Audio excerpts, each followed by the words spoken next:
In this video, we will discuss some details about security. When we design a crypto system, it is desirable that we can prove in some way that it's secure. When we say that it's provably secure, means that there are mathematical proofs showing that the crypto system resists certain types of attacks. Normally, when we prove that a protocol is secure, we don't have 100% of warranty that the protocol is secure. Normally, we can say that the protocol is secure if some mathematical problem is difficult. And when I mean difficult, I mean that there are no efficient algorithms that can solve it. So it's not solvable in polynomial time. If we say that a protocol is perfectly secure, then we have 100% warranties of their security. Shannon was the one defining perfectly security or unconditionally secure. So we will talk about two kinds of security. We will talk about unconditional security, which means under any condition, and we will talk about computational security.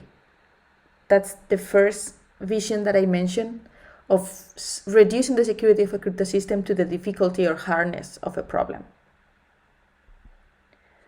So unconditional security was defined by Shannon around 1949, and we will say that a scheme is unconditionally secure if it cannot be broken even with infinite computational power. So these protocols that are unconditionally secure will resist all attackers. It doesn't matter if better algorithms are found or if technology improves along time. The scheme will never be broken. Unconditional security is also called perfect security or information theoretic security. It can be defined in terms of entropy.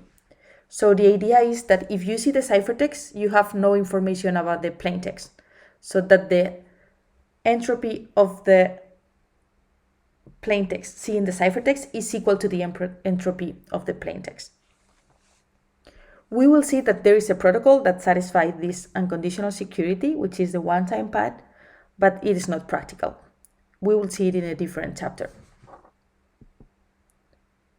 On the other hand, when we talk about computational security, we will say that a cryptographic scheme satisfies this security if the best known algorithm to break it requires a number of operations that is invisible, that is above polynomial. So a scheme which is computationally secure will be secure against adversaries that have limited computational resources. We will in general assume that adversaries are probabilistic polynomial time adversaries. The schemes that are proven secure according to computational security can be broken in the future. That's what I mean, but we don't have 100% warranty of the security of the scheme.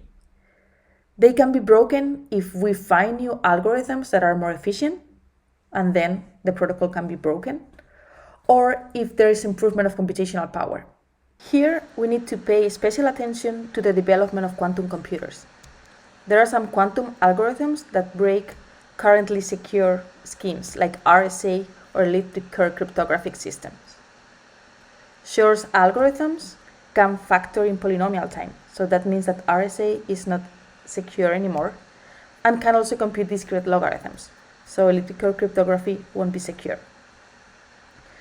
Also, there's a quantum algorithm called Groover, which allows to search in databases that are not organized.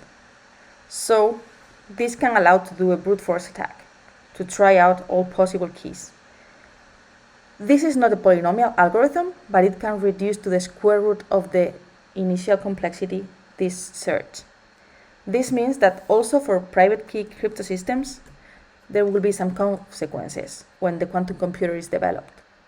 So basically, we will see this in more detail in following chapters, but we will need to double the size of the keys or the size of the hash values to have the current security warranties. As I mentioned before, brute force attacks, which means try out all possible keys, are always possible. Therefore, if we want the scheme to be secure, The least we need is that the key space is big enough so that the adversary cannot perform this brute force attack in a reasonable time. Most of the schemes that are currently used are computationally secure and not unconditionally secure.